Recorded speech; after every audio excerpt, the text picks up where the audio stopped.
A pnawn da, croeso cynnes i'r oedfa. Heno dan ofal Emyr. Os chi'n ymweld â ni, mae'n hyfryd cael eich cwmni chi. Pidwch rithro bawedd, mae yna baned i gael fan yn y cefen a cyfle i ni fwynhau cymdeithas pellach gyda'n gilydd. Nifer o weithgareddau yn ystod yr wythnos, cwrdd-gweddi fan hyn fel arfer nos Fawrth am 7:45. Mae bore coffi, bore di Gwener, ni'n sôn bore yma bod e'n ddwrnod boreau coffi Macmillan. A dyna'r bwriad yw cynnal bore coffi Macmillan fan hyn.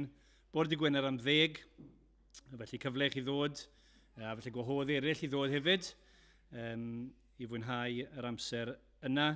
Ac yna, yn y nos Wener, mae'r clybiau'r plant 6 i'r plant iau a 7 o'r gloch i'r plant hŷn.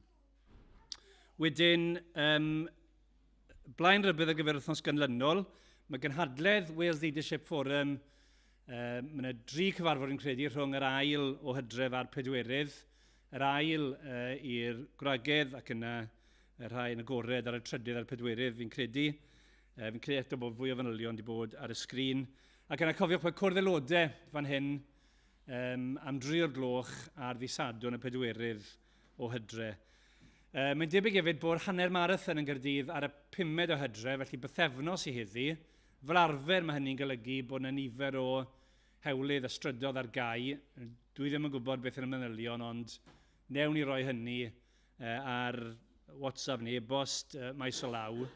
Ond jyst rhag rybydd i chi, mae'n siŵr bydd, felly bydd rhai yn cael ei anoddach dod i'r oedfa achos bod yn bell i stryd ar gau. Mae Castiad y Mis yn mynd at Fflir Bowen. Mae hi yn gweithio gyda UCCF dros y flwyddyn nesaf, gyda'n debyg snogol yn Aberystwyth. Felly cyfle i chi roi hynny os chi'n dymuno gwneud. Ac yna, wythnos nesaf, os dyw e'n mynd, bydd Emyr yn arwen oedfaon yn Tan y Coed ac yn y Bala. Bydd Gwydion yn Rhydaman yn ystod y prynawn, ac fyddwn ni'n croesawu Aled Lewis ato ni i arwen yr oedfaon yn y bore a'r prynhawn. Dyna'r coeddiadau. Newn ni ymdawelu a throi at Dduw mewn gweddi.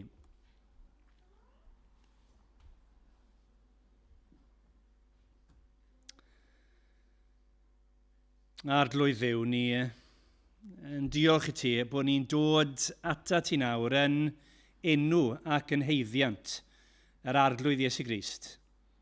Ni'n ymwybodol bod dim heiddiant yn o'n ni'n hun, bod dim byd i ni'n gallu gwneud i achub yn hunain, ond bod ni'n dibynnu yn llwyr ar yr arglwydd Iesu Grist, ac ni'n diolch i ti bod ni'n gallu dod felly yn hyderus, yn gwybod bod yr arglwydd Iesu Grist wedi gwneud bob peth mwyn ein iachawdwriaeth ni.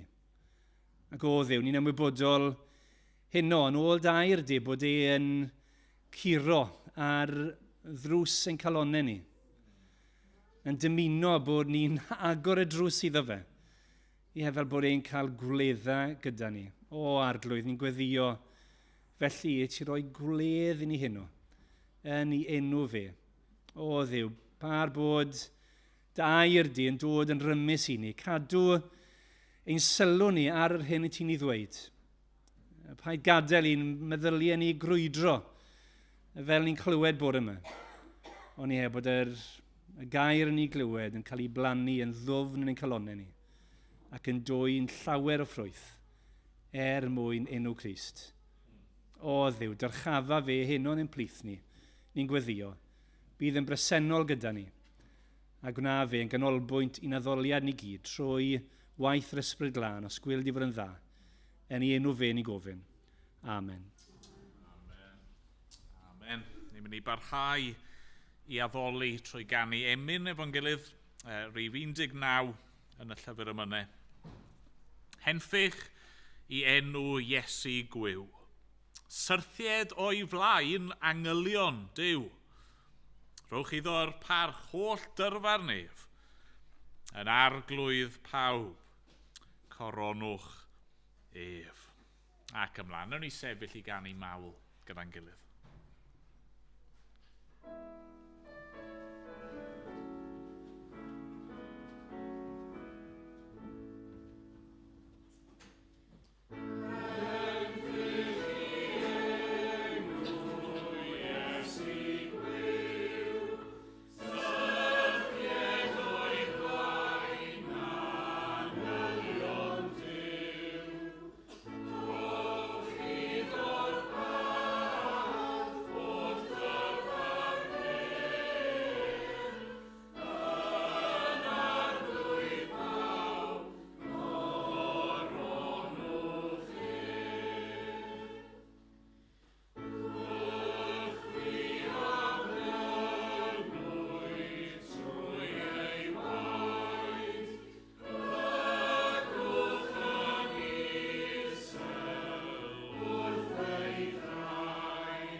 O'n i am droi i ddarllen o air Duw ac yn troi eto heno at y llythyr at yr Hebreaid.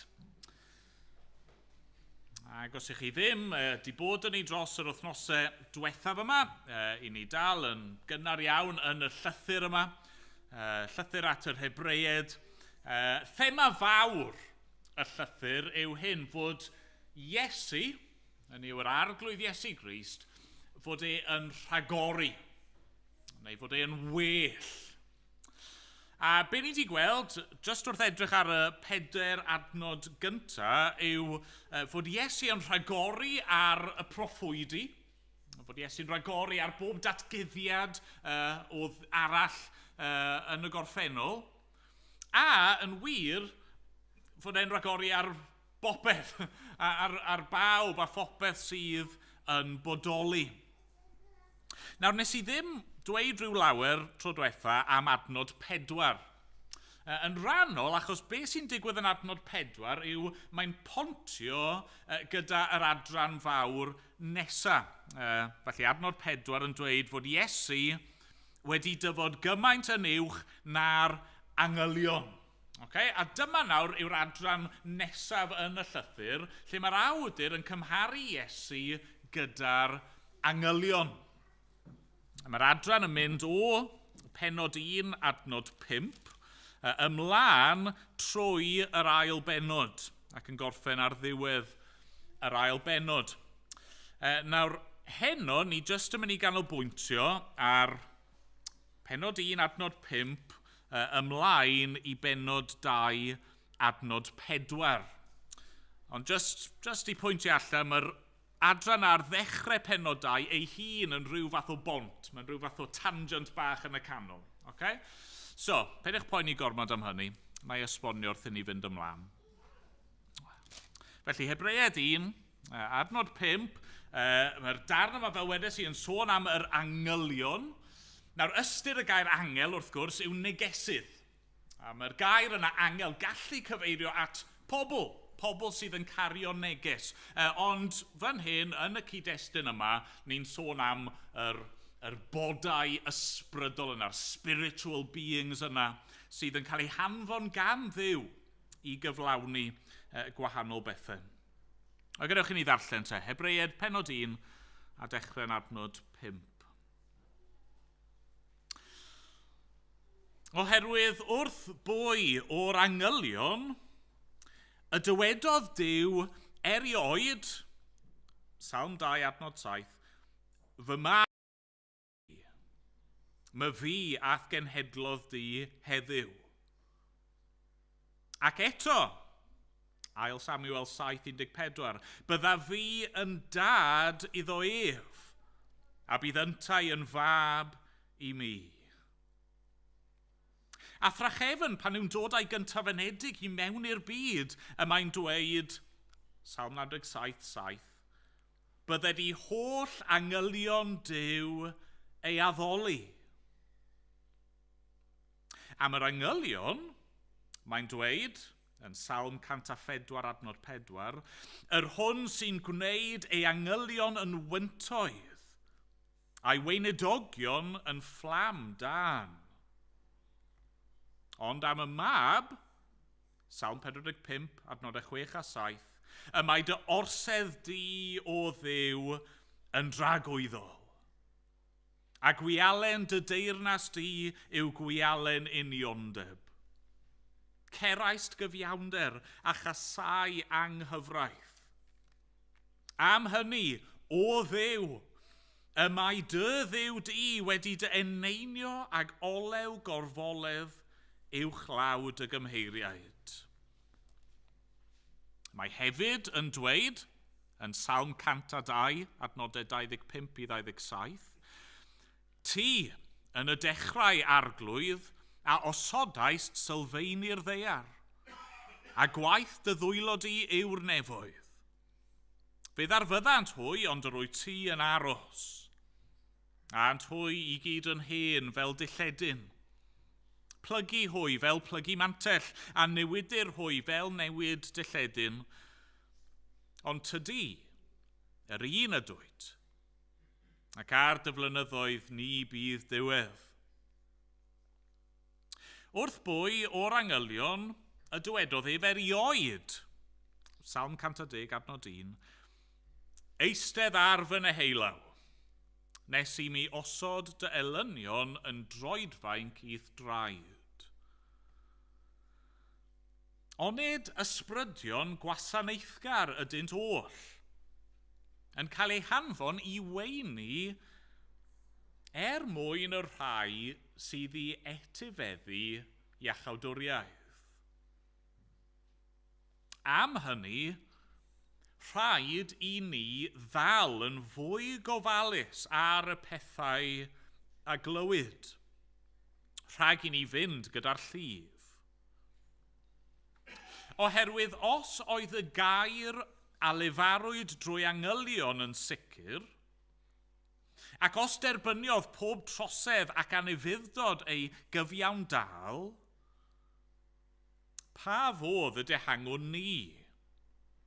Os esgeiluswn iachawdwriaeth a gafodd ei chyhoeddi gyntaf drwy enau'r arglwydd, a'i chadarnhau wedyn i ni gan y rhai oedd wedi ei glywed. A Duw yn cyd-dystio drwy arwyddion a rhyfeddodau a gwirthiau amrywiol, a thrwy gyfraniadau'r ysbryd glân yn ôl ei ewyllys ei hun. Amen. Diolch i Dduw am ei air i ni. Ni'n mynd i ganu eto. Ni'n mynd i ganu salm efo'n gilydd. Salm 4.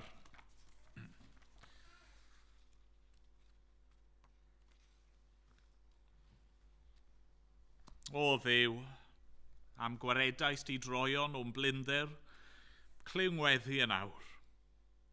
Clyw chwythau sy'n gwawdio fan rhydedd a chari cylwyddau mor fawr. Mae'r arglwydd yn gwneud rhyfeddodau i'r ffyddlon, a'i weddi a glyw. Pa werth colli cwsg mewn dillonedd, na fechwch distewch ger bron Duw. O rowch eich holl ffydd yn yr arglwydd, offrymwch aberthau sydd iawn. Llywyrched yr arglwydd o leini ei wyneb ef arnom yn llawn. Rwy'n llonach na chwi, digonedd cynheuaf eich grawnwyn a hyd, gorweddaf mewn heddwch a chysgu, yr arglwydd am cynnal o hyd. Nawn ni sefyll i ganu.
Ond o'n i weddio efo'n gilydd.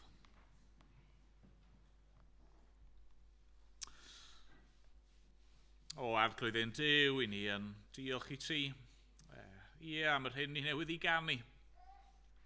Dy bod ti yn gwneud rhyfeddodau i'r rhai sydd â'i ffydd yn o ti. Rwy ti yn clywed ein gweddi ni. Ac arglwydd felly, rydyn ni'n gallu gorwedd a chysgu a gorffwys a gwybod dy fod ti yn ein cynnal ni. O arglwydd, diolch i ti am hyn.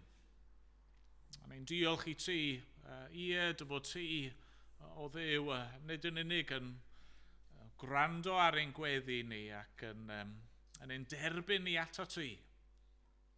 Ond, o Dad, ni'n diolch dy fod ti yn siarad â ni. Dy fod ti wedi siarad mewn mab. Ac yn diolch i ti heno fod gennym ni'r y gair yna. Dy air di sydd yn yn gofnod o pwy yw Iesu a'r hyn mae ei wedi ei wneud. Arglwydd, wneud i helpu ni felly heno i ddal yn fwy gofalus ar y pethau a glywyd. Arglwydd, fe glywon ni bore mam dy air di fel had yn cael ei hau. Ac pwysigrwydd derbyn y gair yna. Ac arglwydd, dyna'n gweddi ni heno. A byddwn ni'n dal yn fwy gofalus ac yn cymryd sylw. A ddim yn cael ein sgubo i ffwrdd neu'n chwythu fan hyn a fan draw gan syniadau y byd. Gan celwyddau Satan. A gan gau a thrawiaeth. O arglwydd, helpa ni. Helpa ni ddal gafel ar dy air di ac yn wir i ddal gafel ar y mab. Os oes unrhyw beth neu unrhyw un sydd yn cystadlu yn ein bywyd ni, am ein sylw ni ac am ein addoliad ni, am ein cariad ni. O arglwydd, wneud i symud y pethau yna i ffwrdd a gosod y mab yn y canol lle mae'n heiddi bod. O arglwydd, i ni yn gofyn heno arna ti weithio yn ein calonau ni. Dad, ni'n diolch am y cyfle sydd gyda ni ar ddiwrnod fel hon i ddod at ein gilydd ac i ddod o dan sŵn dy air di. Dad, ni'n gwybod fod dy ddilyn di yn gallu bod yn ddigon anodd ar y degau. Dad, ni'n gwybod fod rai yma heno sydd falle yn poeni am y fori. A'r wythnos sydd i ddod, a falle bod yna rhyw feichiau trwm mae rai yma ni cario ar hyn o bryd. Arglwydd falle fod yna wrthwynebiad yn ein teulu ni, ymhlith ein ffrindiau ni. O arglwydd, gwarchod ni felly, os gweli di fod yn dda. Dad, falle bod rai yma am yna benderfyniadau mawr gyda ni i'w gwneud. Ni'n chwilio am darweiniad i'r dyfodol, arglwydd ro dy ysbryd di, ro ddoi thineb i ni. Siarad â ni trwy dy air di, os gweli di fod yn dda. Dad, ni'n cyflwyno ein eglwys ni i ti. Dad, ni'n gweddio bydde di yn tarian o'n cwmpas ni ac yn ein gwarchod ni rhag ymosodiadau. Ac arglwydd ni'n gofyn i di'n gwarchod ni rhag ymraniadau. Ac arglwydd unrhyw beth sydd yn mynd i'n gwahanu ni oddi wrth ein gilydd. Dad, ni'n gofyn am darweiniad di.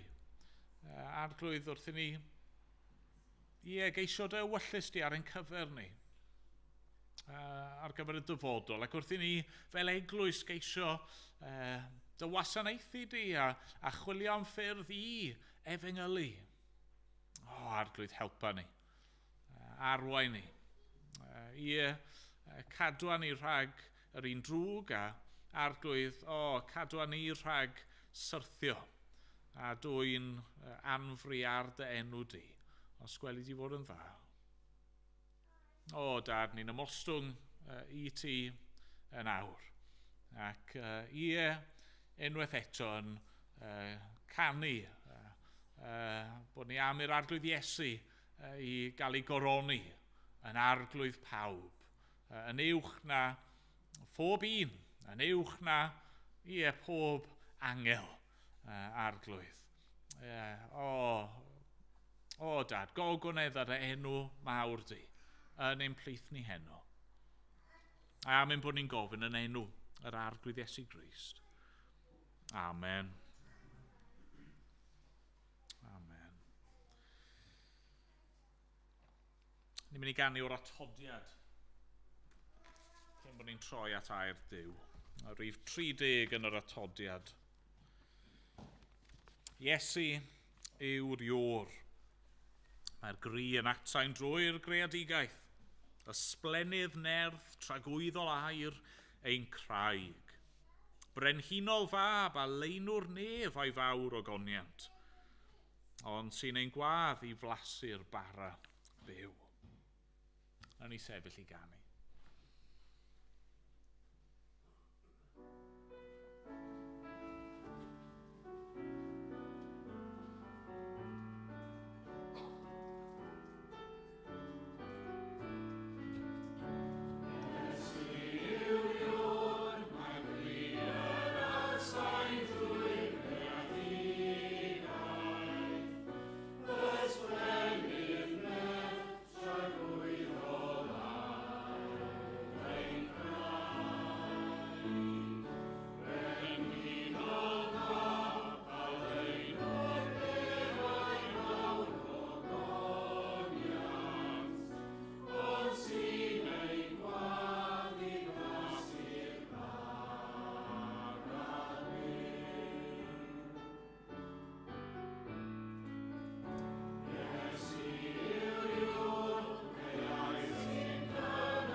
Trowch gyda fi i'r adran a ddarllenon ni. A fi'n siŵr os chi'n defnyddio'r un cyfieithiad sy'n gen i fan hyn, chi'n gweld yr is-deitl yna, y mab yn uwch na'r angylion. Ar pam i'n dweud y gair yna, angel? Tybed beth sy'n dod i'ch meddwl chi? Bosib i rai ohono ni, mae rhyw ddarlun pwerus. mawr, chydig bach yn frawychus, bach yn scary sydd yn dod i'r meddwl. Falle chi wedi gweld rhai darluniau neu cerfluniau o'r angylion a mae'r syniad yna, rhywbeth mawr. Falle i rai ohono ni y gwrthwyneb. Falle bod chi wedi gweld y lluniau bach yna'r cherubs, yr cerywiad bach. Digwydd bod nes i weld un ddo, o'n i yn y dre efo Anya, nath Anya pwyntio at yr arwydd yma ar siop a dweud, edrych ar y babi yna. A ni'n gofio chwerthin, achos nid babi oedd e, ond un o'r cerywiad bach yma sydd yn edrych fel rhyw babi bach chubby efo bwa saith neu beth bynnag. Efe fel yna chi'n meddwl am yr angylion? Neu falle, os chi'n onest, chi ddim wir yn meddwl am yr angylion. Dyn nhw ddim fel petai ar eich radar chi o gwbl. Wel, heno, wrth i ni edrych ar yr adran yma efo'n gilydd, be fi eisiau ni'n wneud yw anelu am yr Goldilocks zone. Be fi'n golygu wrth hynna? Wel, chi'n gwybod stori, beth yw Goldilocks yn Gymraeg? Elen Benfelen, ydw e? Goldilocks. Chymod, mae'n trial yr uwd, ac oedd un yn rhy boeth, un yn rhy oer, ac un just yn iawn, ac un cader rhy galed, un rhy feddal, un just yn iawn, un gwely rhy fawr, un gwely rhy fach, ond un just yn iawn neu beth bynnag. Wel, yr un fath o syniad fan hyn.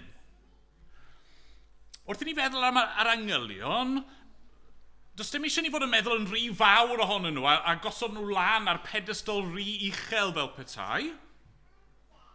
Ond dyn ni ddim chwaith fod i wneud yn rhy fach ohonyn nhw a peidio meddwl amdanyn nhw o gwbl. Na, ni eisiau'n anelu am rwle yn y canol. A'r ffordd i wneud hynny, wrth gwrs, yw meddwl am yr angylion yng ngoleuni y mab. I ddechrau te. A sori, mae lot o puzz heddi. Sa'n gwybod pam, mae'r llythyrau yn fy is-ymwybod am ryw reswm, ond y pwynt cyntaf, perygl yr angylion. Perygl yr angylion. Be sy'n mynd mlaen fan hyn? Pam fod yr awdur ar ôl yr adnodau cyntaf mawreddog, cyfoethog yna, pam fod yr awdur yn symud mor gyflym i siarad am angylion? Wel, yr ateb gonest yw, ni ddim yn gwybod yn union. Mae'n amlwg bod yna rhyw broblem, ond ni ddim cweit yn siŵr beth oedd y broblem. Mae Paul yn ei lythurau at y Colosied yn ei rhybuddio nhw o'r perygl o addoli angylion. Mae'n anhebygol mae dyna'r broblem sydd dyn ni fan hyn, achos mae'r llythyr yma at bobl o gefndir Hebraeg.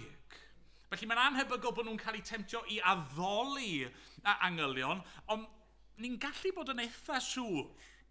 Mae rhan o'r broblem o leia yw bod nhw'n meddwl yn rhy uchel o'r angylion. Pam? Wel, mae yna gysylltiad pan chi'n darllen trwy'r Hen Testament. Yn amlwg oedd yr angylion yn rhai oedd yn cael eu hanfon gan Dduw gyda neges, ac yn benodol mae yna gysylltiad gyda rhoi y gyfraith.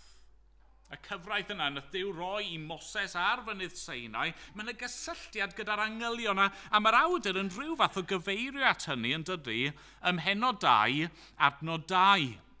Mae'n sôn am os oedd y gair a lefa angylion yn sicr, ac os derbyniodd pob trosedd ac anifyddod ei gyfiawn dal. Hynny yw, mae'n sôn am y gyfraith a cosb a chanlyniadau torri y gyfraith.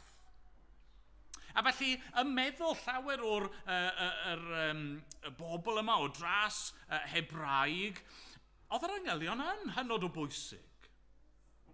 A mae'n bosib iawn felly dros amser fod yr angylion wedi codi'n uwch ac yn uwch fel petai yn y meddwl, ac fod y Cristnogion yma nawr, bod nhw wedi credu yn Christ, ac bod nhw yn cydnabod bod Iesu yn fawr, falle bod nhw dal yn meddwl, ond mae'r angylion yn fwy.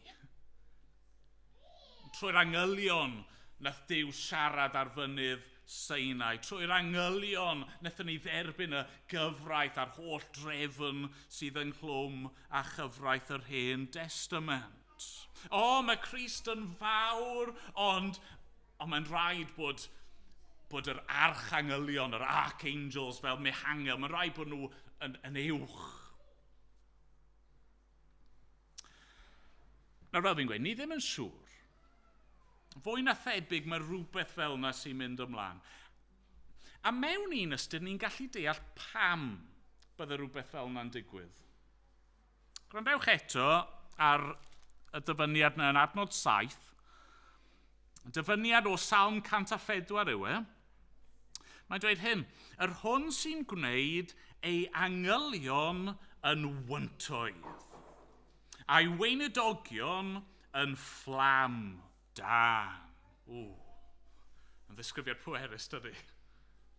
Hynny yw, os mae'n iawn i weid hyn, mae hwnna'n swnio'n cool, nag yw e. Mae yna rhyw ddirgelwch yma, yr angylion yma sy'n cael ei cymharu gyda'r gwynt a gyda ffan. Chi'n gallu deall pan bod pobl yn cael ei atynnu at pethau fel hyn. Chi'n darllen trwy'r Hen Testament a chi yn gweld yr angylion yma sydd yn rhyw fath o ymddangos ac yn diflannu, a maen nhw'n gryf, a maen nhw'n cyflawni pob math o ryfeddodau. A ni'n triach meddwl am rai o'r pethau chi wedi clywed o'r blaen a wedi darllen o'r blaen.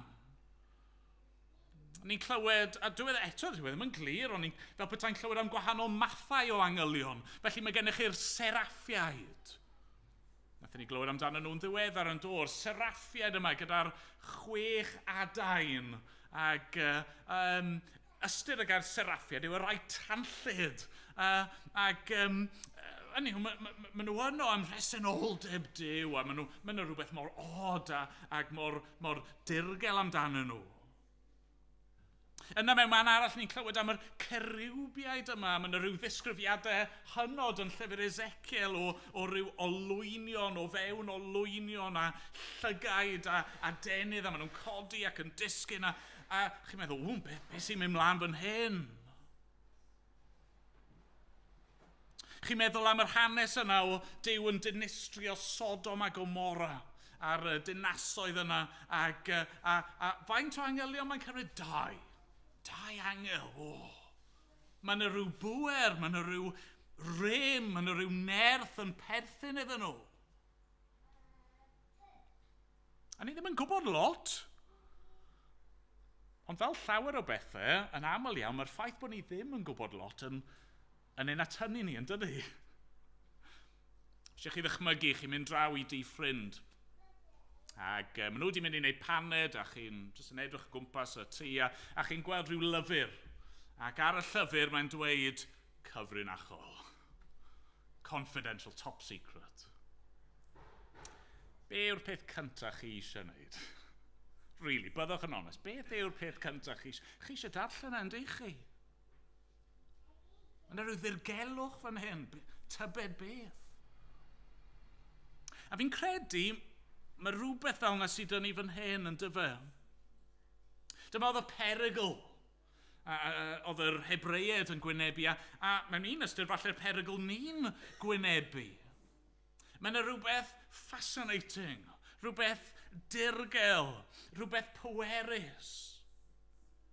Chi'n meddwl am y disgrifiad yna yn llyfr y datguddiad. Mae Ioan yn gweld angylion, a sawl gwaith, yr temtasiwn iddo fe yw syrthio lawr ac addoli achos bod yna rhywbeth mor wych amdanyn nhw. A mae'n beryglus. Sa'n gwybod os oes rhywun yma heno sydd mewn perygl o hyn yn union a chymod, codi'r angylion ar ryw pedesol. Os ydych chi, os ydy'r math yna o syniadau wedi bod yn eich meddwl, falle bod chi wedi ffeindio chi yn mynd ar y we ac yn chwilio am ryw lyfrau yn ymddiddori, mae eisiau bod yn ofalus. Mae'n y berygl fan hyn o roi rhywbeth yn rhy uchel, yn uwch na mae'n heiddi bod. Ac hyd yn oed os yw yr angylion fan hyn ddim yn berygl i ni. Mae eisiau ni fod yn ymwybodol o rhywbeth cysylltiedig. Chymod, maen nhw'n dweud ar y foment bod lot o bobl efo diddordeb yn pethau ysbrydol.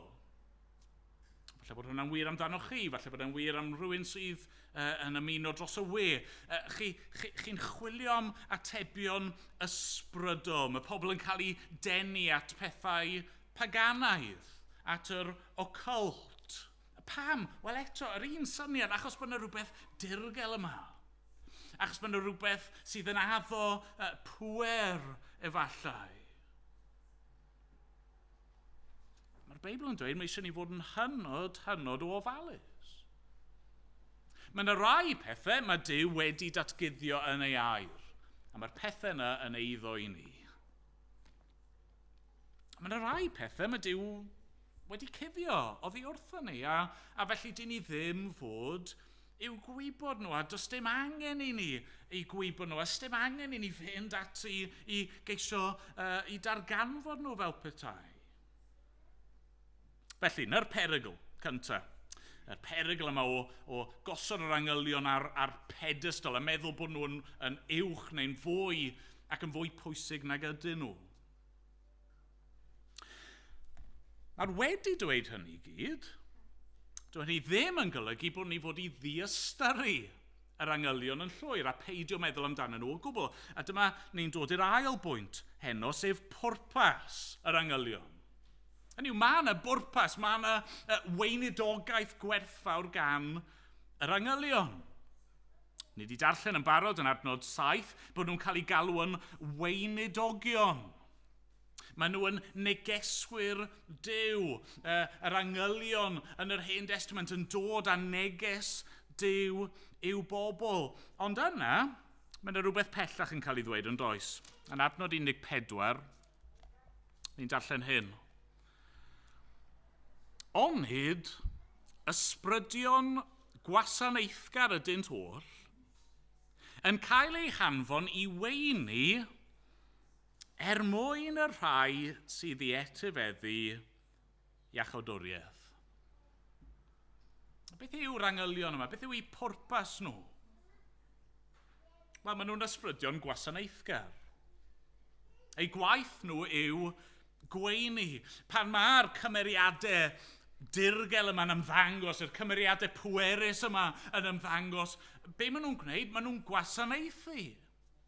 Gwasanaethu Duw, maen nhw'n weision iddo fe. Ond chi'n gweld, mae yna rhywbeth rhyfeddol yn cael ei ddweud fan hyn, pam mwyn y rhai sydd i etifeddu iachawdwriaeth. Pwy yw nhw? Wel, ni, os chi'n Gristion. Mae hynny'n wych. Hynny yw, ni ddim bod i meddwl yn rhy fawr ohonyn nhw, ond ni ddim bod i diystyru nhw, achos maen nhw'n gwasanaethu ni.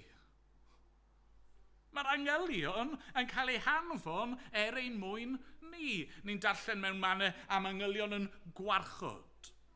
Ni'n darllen mewn mannau am angylion yn gwylio. Ni'n darllen mewn mannau am angylion yn cyhoeddi negeseuon, ond hefyd yn annog ac yn brwydro. Pam? Wel, nid mwyn ei hunan. Na, maen nhw'n gwasanaethu Duw, ond wrth wneud hynny, maen nhw'n gwasanaethu ni. A fe ddylsyn ni fod yn ddiolchgar am hynny, ond dylsyn ni. Sa'n gwybod os chi erioed wedi bod i di rhywun, ac maen nhw'n gwahodd chi mewn, fi'n falch i weld ti, fi wedi bod yn disgwyl amdano ti, iste lawr, fi wedi bod yn pobi cacen i ti. Waw, caredig. A maen nhw'n tynnu'r gacen yma mas, a mae'n anhygol. Maen nhw wedi bod yn amlwg yn gweithio, yn llafurio, yn paratoi, yn cael just yn iawn, a maen nhw'n gosod o'ch blaen chi, a maen nhw'n torri darn i chi, a dweud, reit, bita fe. A chi'n teimlo bach yn embarrass. Wel, nag i ti'n cael darn, o na, fi ddim yn bita siwgr ar y foment. Waw, hynny yw, Mae'n wych, nag o e? Mae'r person yma, dyn nhw ddim wedi paratoi iddyn nhw ei hunan. Maen nhw wedi mynd i'r holl ymdrech yna ar gyfer rhywbeth dyn nhw ddim yn mynd i'w flasu, dyn nhw ddim yn mynd i'w fwynhau, a maen nhw wedi gwneud i chi. Dyna mae'r awdur yn gweud sydd yn wir am yr angylion. Nawr, mae eisiau ni osgoi unrhyw falchder. Dwi ddim achos bod ni yn heiddi hyn. Ond na, mae'r angylion yma, bod nhw mewn perthynas gyda'r arglwydd, dyn nhw ddim yn rhannu'r un berthynas as i gennym ni a Duw. Dyn nhw ddim ar rhan yn yr iachawdwriaeth. Dyn nhw ddim yn mynd i rannu yn etifeddiaeth Crist. A felly, fod perygl bod ni'n gosod nhw lan ar ryw pedestal, dyn nhw ddim yn heiddi bod arno fe ar yr un pryd, mae eisiau ni beidio o'i diastyru, mae eisiau ni diolch i Dduw. Fod mor garedig yn anfon ei angylion ein mwyn ni.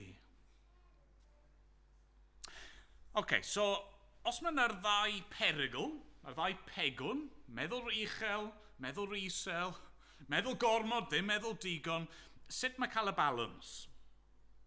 Sut ni'n ffindio'r Goldilocks zone? Wel, dyma'r pwynt ola heno. Mae rhaid i ni ddod nôl, dro ar ôl tro, as pennaeth yr angylion. Pennaeth yr angylion. Mae rhaid i ni feddwl am yr angylion yng ngoleuni y mab. Dyna mae'r awdur yn annog ei ddarllenwyr a ni i wneud, yn dyfe, mae'n rhoi'r cyfres yma o ddyfyniadau. Mae'n dyfynnu o'r ysgrythurau, yn dyfynnu be mae'r ysgrythur yn dweud am y mab. A sut mae'r gair yn dangos bod y mab yn rhagori ar yr angylion. Nawr, os dim amser i ni fynd a troi at yr holl dyfyniadau yma, gai jyst tynnu allan 3 pheth arbennig o'r dyfyniadau yma. Y peth cyntaf, pam bod y mab yn rhagori? Wel, oherwydd ei enw, yn dyfe, ei enw. Pa enw? Wel, mae sawl enw gan Iesu. Ond fi'n credu'r enw sy'n cael ei ffocysu arno fan hyn yw y mab. Y mab, yn dyfe. Mae'r ffaith mae fe yw y mab.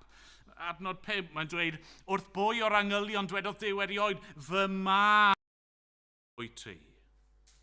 Ac eto, bydda fi yn dad iddo ef, bydd yn ta'n fab i mi. O'r ateb yw, wel neb, dim un o'r angylion. Mae modd cyfeirio at yr angylion fel meibion Duw mewn ffordd, achos bod nhw wedi ei creu gan Dduw, ond dyw Duw erioed i galw angel yn mab. Y mab. Na, un person sydd ar enw yna. Dim ond un mab sydd, fel ni wedi gweld yn barod yn yr adnodau cyntaf yna. Iesu yw y mab.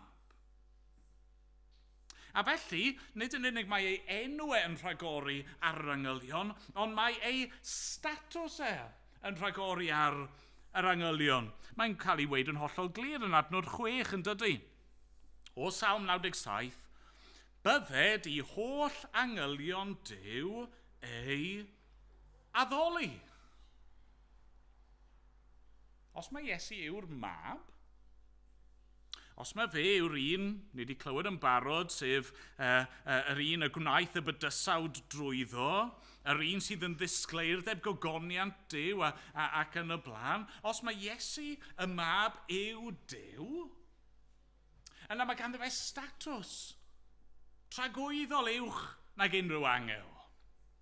A gwaith hyd yn oed yr angel mwyaf yw addoli. Mae enw yn fwy, mae ei statws yn fwy, a felly mae ei orsedd yn fwy. Ei orsedd, mae'r dyfyniadau yma'n sôn yn dydyn nhw am y ffaith fod Duw ar ei orsedd a fod y mab ar ei orsedd. Adnod 8. Mae dy orsedd di o Dduw yn dragwyddol. Adnod 9 wedyn, am hynny o Dduw y mae dy Dduw di wedi dy eneinio. adnod 13. Wrth boi ar angylion dwedodd ei ferioed eistedd ar fy neheilaw, nes i mi osod y elynion yn droedfainc i'th draed. Iesu yw'r mab. Mae ar ei orsedd, mae ar ddeheilaw y mawr hydy. Mae'r angylion fel gwyntoedd, fel fflamem, yn y rhywbeth, pwerus ac eto bron a bod di sylwedd iddyn nhw, ond mae gorsedd y mab yn dragwyddol. A pam? Pam bod hynny'n wir? Wel, wrth gwrs, achos pwy yw e? Fel y mab. Ac achos yr hyn mae wedi ei wneud. Wel, dyna pam mae'n rhagori, ynddo fe? Pam fod y mab yn uwch na'r angylion? Pam mae dim ond fe sydd yn deilwng o'n mawl ni? Wel, achos dim ond y mab sy'n gallu achub. Mae'r angylion gallu'n helpu ni. Diolch beth am hynny. Os dim un angel yn gallu achub eich enaid chi. Os dim un angel wedi rhoi ei fywyd drostoch chi. Nid angel sydd wedi cyflawni maddeuant pechodau a sydd nawr yn eistedd yn y nefoedd ar ei orsedd wedi agor ffordd i chi fod gyda fe. A felly bod lle i ni ddiolch i Dduw am yr angylion, peidiwch beth meddwl bod yna gystadleuaeth. Dim cymhariaeth. Mae'r mab yn rhagori, mae'n uwch, mae'n fwy. Nawr, wrth ystyried hyn i gyd, wrth i ni gyrraedd pennod 2, mae'r awdur yn mynd ar tangent bach. Dyna's really sy'n gyda ni yn adnodau 1 i 4, mae'n y tangent bach, rybydd. Mae'r awdur newn ni weld hyn, mae'n hoffi wneud hyn wrth iddo fe sôn am yr pethau gwahanol yma a'i cymharu nhw gyda Iesu. Mae'n ychwanegu rybuddion. Mae'n dod â ni nôl at pwynt y llythyr, really, sef rybuddio ei ddarllenwyr o'r hyn maen nhw'n ei wneud, sef crwydro o'r gwirionedd. A felly mae'r rybydd yma dyn ni, na i ddarllen eto adnodau 1 i 4. Rhaid i ni ddal yn fwy gofalus ar y pethau a glywyd, rhag i ni fynd gyda'r llif. Oherwydd os oedd y gair a lefarwyd drwy angylion yn sicr, ac os derbyniodd pob trosedd ac anufuddod ei gyfiawndal, pa fodd dehangwn ni?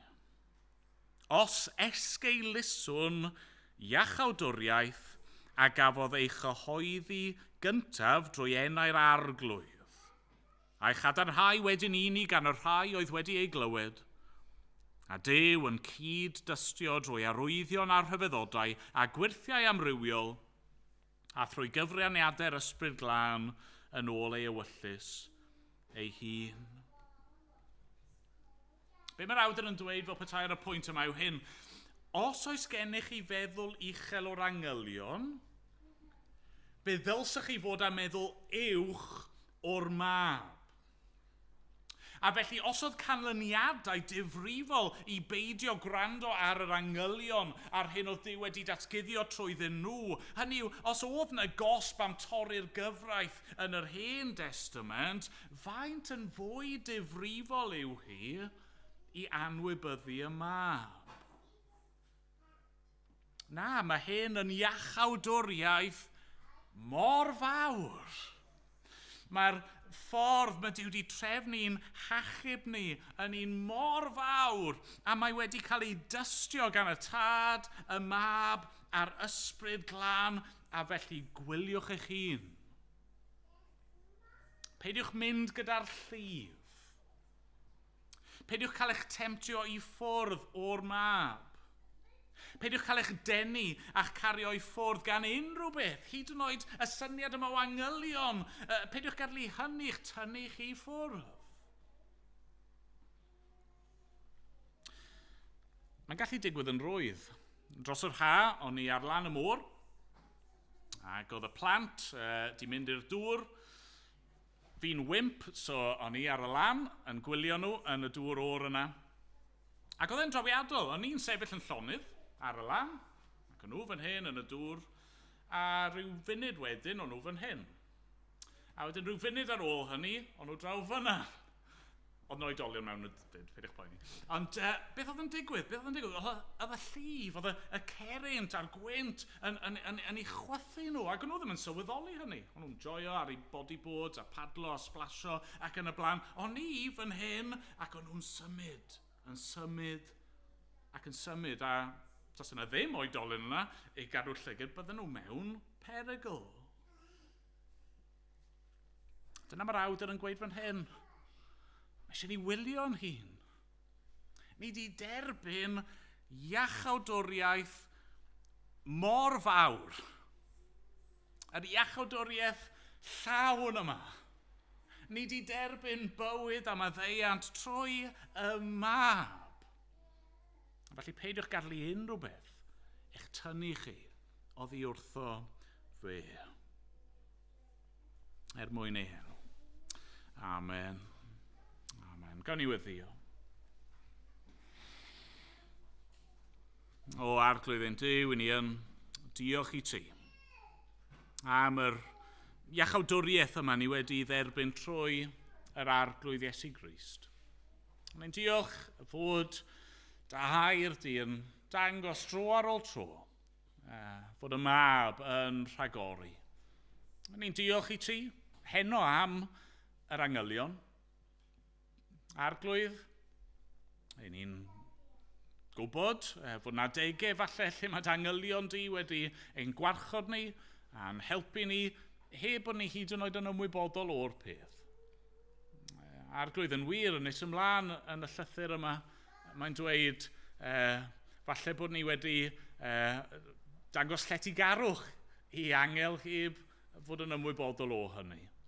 Dad, ni'n diolch i ti am hyn, ond arglwydd, diolch i ti yn fwy am y mab. Ac arglwydd, wneud i'n cadw ni felly, cadw ni rhag meddwl gormod a meddwl yn rhy uchel o'r angylion. Cadw ni a'n gwarchod ni rhag chwilio am ryw wybodaeth sydd ddim yn iawn i ni, sydd ddim ar ein cyfer ni. Arglwydd, pethau cudd sydd fod i aros yn ddirgel i ni. O, Dad, a wneud i ddatguddio'r mab i ni. Arglwydd, hyd yn oed nawr wrth i ni fyfyrio'r be ni wedi glywed. Arglwydd, wythnos nesaf, wrth i ni glywed mwy. O, arglwydd, dangos mwy i ni o'r arglwydd Iesu Grist. Diolch amdano fe. Diolch fod wedi mynd i'r groes yn ein lle ni. Diolch fod ar ei orsedd yn awr. Dad, derbyn ein mawl a'n diolch ni yn ei enw e. Amen. Amen. Amen. Ganwn ni o'r llyfr yma.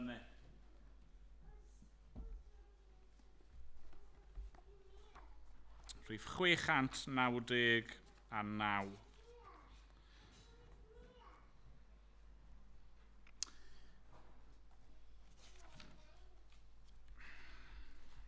Mae'r lle sancteiddiolaf yn rhydd. Fe rwygodd fan wylid y llen. Hynny yw, mae di agor y ffordd i ni fewn i bresenoldeb Duw. Fe yw hael y cyfiawnder sydd yn goleo'r holl nefoedd uwch ben. Mae'r dyrfa yn anfeidrol o faint, ac eto ni welaf mor un. Chwarae yr holl bobl a bodau yma yn y nefoedd, angylion, seraffiad a saint, yn ddim yn gymaint ohonyn nhw, ond ni ddim wir eisiau gweld dim un o nhw. Neb fel fan wylid ei hun. Mae'n eistedd yng nghanol y llu sy'n ei nifer fel glaswellt y maes, yn helaeth yn rhoi bob un o goniant a harddwch a gras.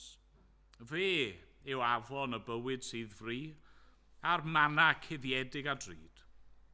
Fe yw hyfrydwch y llu, fy Iesu yw'r nefoedd i gyd. Nawn ni sefyll i ganu.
Nawr bydded i ras ein harglwydd Iesu Grist, a chariad Duw, a chymdeithas yr ysbryd glân, aros gyda ni oll o'r awr hon ac hyd byth. Amen.